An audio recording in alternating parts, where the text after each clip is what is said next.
Người chơi mới solo cấp tối đa. Chương 29. Sau khi Jin Hee gọi tên vị thần Anubis, ông ta vậy mà lại thực sự đáp lại.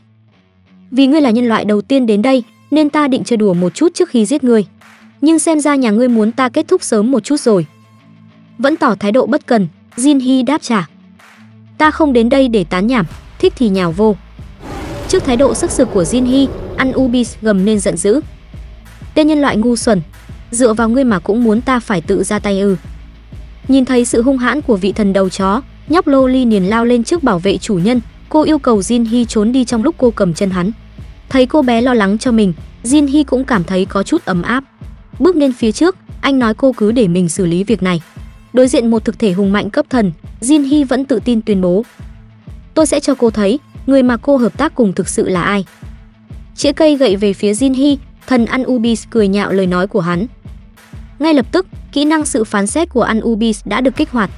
Từ đầu chiếc gậy, một đoàn tử khí nhàn nhạt hiện ra.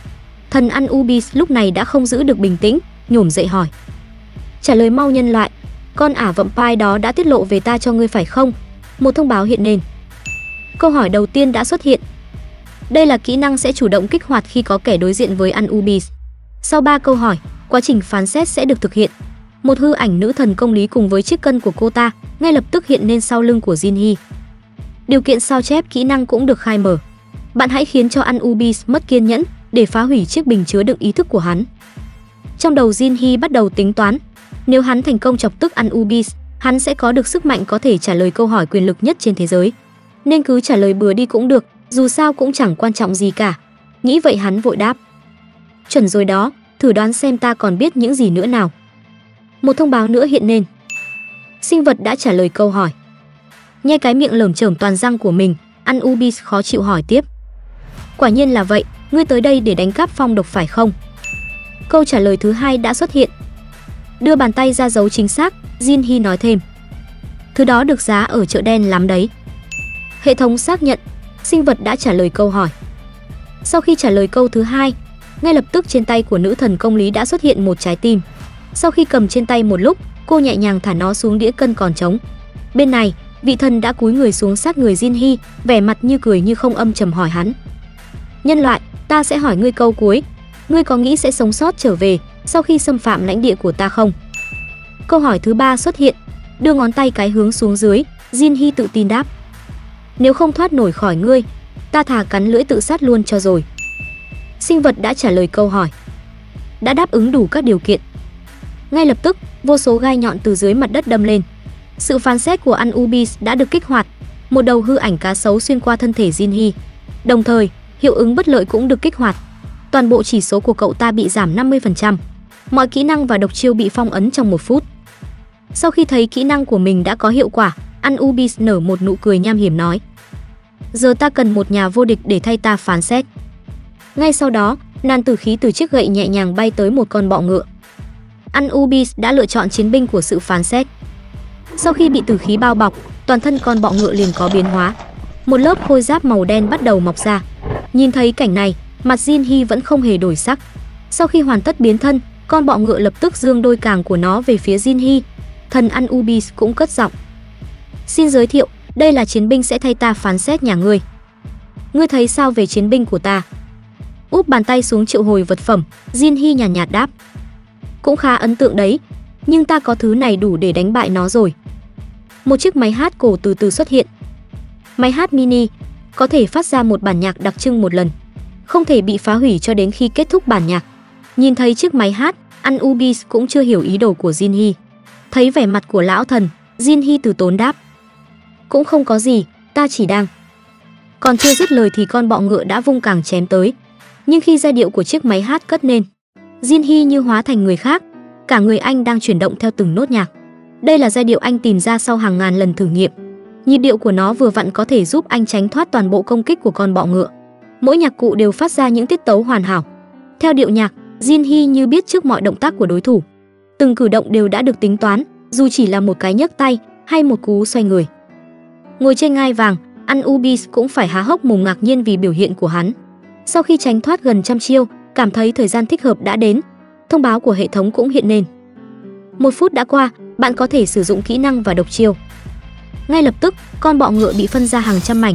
Trước khi thông báo kịp hiện lên, bạn đã kích hoạt kỹ năng Mộ Ảnh Kiếm. Một dịch thể màu xanh bắt đầu chảy ra từ chỗ vết chém. Nhìn thấy nhà vô địch của mình bị phân thây, Anubis vẫn không hề hoảng loạn. Ngươi nghĩ chỉ bằng mấy chiêu mèo cào của ngươi có thể giết được chiến binh của ta sao? Chiến binh của ta có thể phục hồi lại vết thương. Chờ đến khi ngươi kiệt sức, đó sẽ là lúc ngươi phải chết. Nghe vậy Jin Hee cũng không phản bác lời ông ta. Đúng là chỉ dựa vào nhiêu đó thì không đủ giết nó.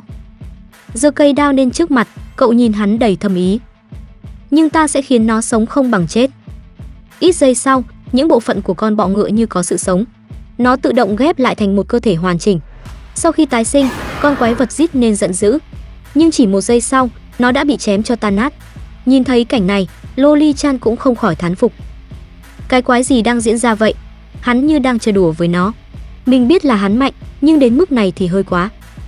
Dường như nghĩ ra điều gì, cô nở một nụ cười. Nếu là cậu ta thì cũng có thể lắm. Cậu ấy có thể giúp mình trả thù. Một thời gian sau, không biết là con bọ ngựa đã bị Jin Hee phân thây bao nhiêu lần. Chỉ thấy nó đã mất đi ý chí chiến đấu, chỉ dám đứng yên nhìn Jin Hee. Ở một bên, Anubis đang không ngừng thúc giục nó tấn công cậu ta. Nhưng toàn thân nhà vô địch đã run lên không ngừng. Dịch xanh trào ra khắp cơ thể nó. Chậm chậm bước tới, Jin Hee muốn ra chiêu quyết định hủy diệt hoàn toàn tự tôn của nó. Chỉ thấy lúc này cậu đã cất đi vũ khí. Dùng cặp mông vô địch của mình, cậu ngồi lên đầu đối thủ. Bị trêu tức, con bọ ngựa lồng lên hất văng cậu ta sang một bên. Nó đưa chiếc càng của mình lên cổ. Chỉ nghe xoẹt một tiếng. Chiến binh của Anubis đã sụp đổ. Nhìn thấy nhà vô địch của mình tự sát, Anubis cũng không thể ngậm được miệng. Sau khi hạ gục nhà vô địch, cấp độ của Jin Hee đã tăng lên. Mà từ trong cơ thể con bọ ngựa cũng phát ra ánh sáng. Thông báo nhanh chóng hiện ra. Ma đạo thư của công tước Fentarus đã được giải mã. Bạn đã học được ma pháp hệ băng. Vui mừng vì thứ này chỉ có thể tìm thấy ở những tầng giữa của tòa tháp. Jin Hee thầm cảm ơn tác dụng của kỹ năng độc quyền. Bạn đã nhận được băng kết cấp độ 1. Ngay lập tức, cậu kích hoạt kỹ năng. Vô số băng tiễn xuất hiện, lơ lửng quanh thân của cậu. Nhìn đám băng tiễn, Anubis khinh bỉ nói. Ta thừa nhận ngươi không phải là nhân loại bình thường. Nhưng ngươi định đem thứ đồ chơi đó tấn công ta sao? Nhìn bức tượng, Jin Hee mỉa mai. Tấn công ngươi á? Thậm chí ngươi còn không dám đối đầu trực diện với ta. Thứ như ngươi lại có thể ngồi ở tầng 42 cơ đấy. Bớt làm nhảm đi cún con. Nghe bí mật của mình bị chính miệng tên người chơi nói ra, Anubis trầm giọng hỏi. Vậy là ngươi đã biết đây chỉ là một thần hồn của ta. Vậy tại sao ngươi vẫn đến đây khiêu chiến? Nở nụ cười thương hiệu, Jin Hee đáp lời. Lý do à? Vì ta cảm thấy vui. Lúc này, Anubis đã không còn giữ được bình tĩnh. Hắn gầm lên giận dữ. Vui à? Ngươi cảm thấy vui khi đem ta ra làm trò đùa của ngươi hả? Tên nhân loại láo xược. Cùng lúc đó, đám độc phong cũng tha chiếc tổ của mình về phía Jin Hee. Hoàng độc phong, loài ong cổ đại có thể triệu hồi côn trùng khổng lồ. Anubis đã kích hoạt độc phong, chỉ tay về phía Jin Hee, lão thần gào lên. Mau giết nó cho ta. Nhưng chưa kịp bay tới thì vô số băng tiễn đã bắn tan xác đám phong độc. Thứ đó không hiệu quả với ta đâu, Jin Hee nói. Từ tay trái của anh, một ngọn lửa hiện lên. Dùng tay còn lại, Jin Hee triệu hồi ra băng thuật. Sử dụng dung hợp, anh nhanh chóng kết hợp hai kỹ năng băng, hỏa với nhau. Chỉ thấy hỏa cầu xoay tròn trong tay anh, bên ngoài, một tầng hàn khí lượn lờ đang từ từ bao bọc lấy hỏa cầu. Sau khi cả hai hòa làm một, từ hai tay của anh xuất hiện ánh sáng chói mắt. Ánh sáng bắn ra bốn phía, chiếu sáng cả một góc trời. Bạn đã nhận được kỹ năng Nhật Quang Phá. Chỉ thấy từ cầu ánh sáng, vô số tia sáng bắn thẳng qua người lũ sâu. Hết chương 29. Vậy là Jin Hee đã thành công chọc tức vị thần Anubis. Liệu anh ta có thể thành công sao chép kỹ năng của ông ta? Câu hỏi lớn mà Jin Hee muốn trả lời là gì? Tất cả sẽ có trong phần sau của bộ truyện. Nếu lần đầu bạn biết đến kênh, hãy bỏ chút thời gian để đăng ký cũng như ấn chuông thông báo để ủng hộ mình. Còn bây giờ, hãy cùng mình đến với người chơi mới solo cấp cao nhất. Chương 30. Sau khi kỹ năng Nhật Quang Phá được thi triển, vô số tia sáng bắn ra từ quang cầu. Chẳng mấy chốc, tia sáng đã trở thành chùm sáng. Mà chùm sáng trong thời gian ngắn đã bao phủ khắp căn phòng. Lũ bọ khi bị chùm sáng chiếu qua, lại bất tri bất giác bốc hơi như chưa từng tồn tại. Chỉ những con ở vị trí rất xa mới may mắn sống sót. Nhật Quang Phá. Độ khó AA. Mô tả: một kỹ năng diện rộng, có thể dồn nén mana rồi phát nổ. Thuộc loại sức mạnh ánh sáng, hiệu quả cao trong phạm vi kỹ năng. Hướng luồng sáng về một phía khác, Jin Hee muốn tiêu diệt nhiều kẻ thù nhất có thể. Sau khi thấy biểu hiện của tên nhân loại, Anubis cuối cùng cũng phải suy nghĩ xem tiếp theo sẽ làm gì. Nâng tay trái lên, một đoàn tử khí lại lập lờ xuất hiện. Kỹ năng, vật thể được chọn đã kích hoạt, mà thứ hắn nhắm tới lần này là một thực thể đã được hình thành dưới dạng loài ong. Chỉ thấy một sinh vật như một chiếc tổ ong khổng lồ đang đập cánh không ngừng, mà những con ong xuất hiện từ chiếc tổ lại có tốc độ vượt trội. Nó nhanh chóng lao về phía Jinhee, kích hoạt băng tiễn, cậu bắn tan xác con ong. Nhưng từ thân xác cũ, con ong nhanh chóng phân thân ra làm hai. Chẳng bao lâu, chúng đã phân chia ra một đàn lớn. Mà lúc này, Jinhee cũng đã triệu hồi ra vô số băng tiễn, cầm trên tay một viên thuốc màu đỏ. Anh thì thầm. Tất cả dựa vào nguyên đó. Thuốc khổng lồ hóa, vật phẩm đặc biệt giúp tăng kích thước vật thể lên 10 lần. Quăng viên thuốc lên không trung, một con ong xấu số đã nuốt phải viên thuốc. Thuốc khổng lồ sẽ phát huy tác dụng trong 1 phút nữa. Cả đàn ong đã trở nên to lớn. Mượn lũ ong, Jinhee nhảy lên vị trí cao nhất, rồi chọn một con trong số đó cưỡi lên. Lắm 2 chiếc râu, Jinhee điều khiển cả đàn ong bay theo ý của mình. Mà lúc này, Anubis cũng đang gào lên giận dữ, yêu cầu chúng phải giết cậu ta. Nhưng lũ ong dường như không nghe thấy, vẫn tiếp tục bay về phía tổ ong. Khi thấy những con ong phía sau đã gần đuổi đến, Jinhee vội nhảy nên tránh thoát cú chích của nó. Trong lúc rơi xuống, cậu nhanh chóng kích hoạt khối lập phương không xác định, nuốt hết lũ ong lại. Liên tiếp cậu sử dụng những vật phẩm còn lại vừa mới mua ở cửa hàng. Dùng kỹ năng dung hợp, Jinhee kết hợp tất cả chúng với khối lập phương. Cả đám ong trong khối vuông đều bị một thứ chất nhầy bắt lửa bám lấy. Mà lúc này, Jinhee cũng đã hạ xuống mặt đất. Anh kích hoạt hỏa nguyên tố, một đốm lửa nhỏ đột nhiên xuất hiện trong khối vuông. Nở nụ cười, anh búng tay ra hiệu. Đốm lửa nhanh chóng đã bùng nổ phía trong khối lập phương. Sau khi chết đi, ngay lập tức đàn ong được tái sinh. Hiệu ứng khổng lồ hóa cũng được tái kích hoạt. Cứ thế vòng lặp tái sinh, khổng lồ hóa bắt đầu diễn ra. Chẳng mấy chốc, đám ong đã lấp kín khối hộp. Dưới sức ép, cả đàn ong đã bị tiêu diệt. Cùng với nó, vô số thuốc khổng lồ cũng rơi ra từ chúng. Mà Jinhee cũng nhận được một lượng điểm kinh nghiệm khổng lồ. Chỉ thấy thông báo thăng cấp hiện lên tới tấp. Thấy cảnh này, Anubis cũng không dám tin vào mắt mình. Tất cả mọi thứ đã được Jinhee chuẩn bị từ trước. Hắn đã biết hết những nước đi của mình, mà mục đích cuối cùng chính là để chọc cho mình tức giận. Đập tay xuống ngai vàng, lão chỉ tay về phía Jinhee bất lực. Nhưng cuối cùng lão cũng phải quyết định. Đàn ong đã bị Anubis tiêu diệt. Ngay lập tức, chiếc tổ vỡ ra từng mảnh nhỏ. Nhìn những mảnh vỡ rơi xuống, Jinhee mỉa mai. Sao vậy, tôi vẫn chưa tận hưởng xong mà. Lúc này, mắt của tên thần khuyển đã hiện lên hung quang. Hắn tức giận dẫm mạnh xuống sàn nhà, chĩa cây trượng về phía Jinhee. Hắn rít qua kẽ răng. Ngươi tốt nhất là giữ cái mạng quèn của mình, rồi leo lên đỉnh tháp đi. Sau khi đạt được mục đích, Jinhee mỉm cười rồi nói. Không cần ông nhắc, tôi chắc chắn sẽ làm thế. Đến lúc đó, ta sẽ đích thân trừng phạt sự hỗn xược của ngươi. Sau câu nói, bức tượng từ từ vỡ nát. Thông báo nhanh chóng hiện lên. Bình chứa của Anubis đã bị hủy diệt. Bạn đã đủ điều kiện. Ngay sau đó cuốn sách ký ức thế giới hiện lên. Sự phán xét của Anubis. Độ khó, vượt cấp. Mô tả, khi bạn đặt đủ 3 câu hỏi cho đối tượng, giảm 50% chỉ số, khóa kỹ năng và năng lực đặc biệt trong 1 phút. Kỹ năng chỉ có thể dùng một lần trên một đối tượng. Nếu vi phạm, sẽ phải chịu sự trừng phạt của những vị thần Ai Cập. Các vị thần cổ đại đang chú ý đến bạn. Một số người đang có thái độ thù địch với bạn. Đọc thông báo, Jinhee cũng thở dài vì tính thù vặt của thần. Mà lúc này, Loli Chan cũng bay tới hỏi chuyện gì vừa xảy ra. Liếc nhìn cô bé, Jinhee nhàn nhạt trả lời. Thấy sao, tôi thắng rồi đó. Kang Jinhee, nam, 27 tuổi, cấp 19. Vượt cấp 100 điểm, may mắn 100 điểm, thích ứng 100 điểm. Nhìn vào những thứ thu hoạch được trong chuyến đi này, Jinhee cũng cười thầm đắc ý. Anh bắt đầu phân phối lượng điểm thưởng khi lên cấp của mình. Đang làm dở thì anh nhận được cuộc gọi. Đuổi Loli đi chỗ khác, anh chấp nhận cuộc gọi. Đầu dây bên kia là Chun Yu-sun. Vẻ mặt anh ta lúc này khá căng thẳng. Anh hỏi Jinhee đã biến đi đâu mấy ngày hôm nay, nhưng Jinhee tỉnh bơ trả lời. Đó không phải việc của cậu. Bất chợt anh ta trở nên nghiêm túc. Jinhee, tôi có một thỉnh cầu. Trong 24 giờ tới, Hiệp hội thức tỉnh sẽ tổ chức một giải đấu cho những người chơi từ cấp AA trở lên. Trong khi liên tục thất thủ khi đánh boss tầng 3 mà lại tổ chức giải đấu, điều này làm Jinhee có chút ngạc nhiên. Yu Sung sau khi nghe tin về giải đấu thì muốn Jinhee tham gia và tái đấu lại với cậu ta. Nhưng Jinhee nhanh chóng từ chối vì nó không mang lại lợi lộc gì cho anh ta. Thấy vậy, Yu Sung bèn lấy ra một thứ khiến Jinhee cũng phải cân nhắc lại. Cầm trên tay, một chiếc thẻ được mạ hoa văn bằng vàng, trên có in dòng chữ vé chợ đen. Yu Sung tự tin, Jin Hee chắc chắn sẽ đồng ý với yêu cầu của mình. Hết chương 30. Vậy công dụng của chiếc vé chợ đen là gì?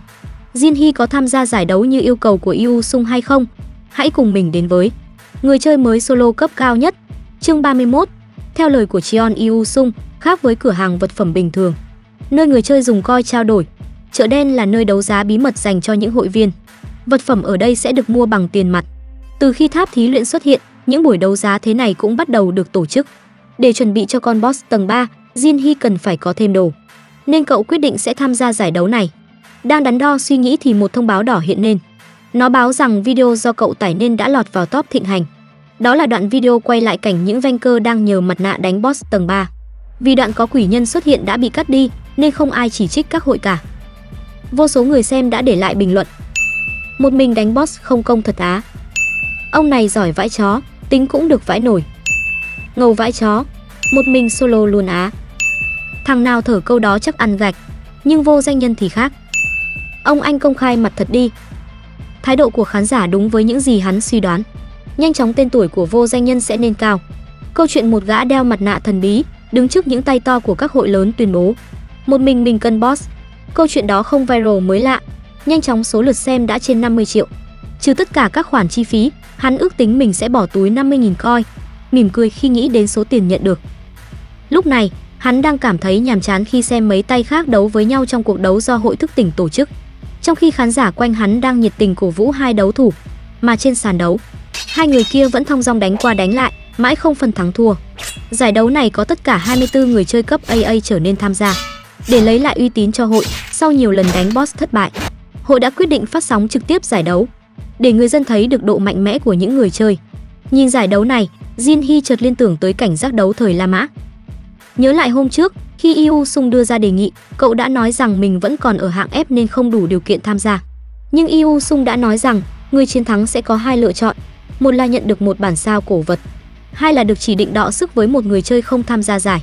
Và lúc đó cậu phải có mặt ở đó để cho hắn chọn. Trở lại giải đấu, ở một góc võ đài, hai đấu thủ đang vờn nhau trên sân.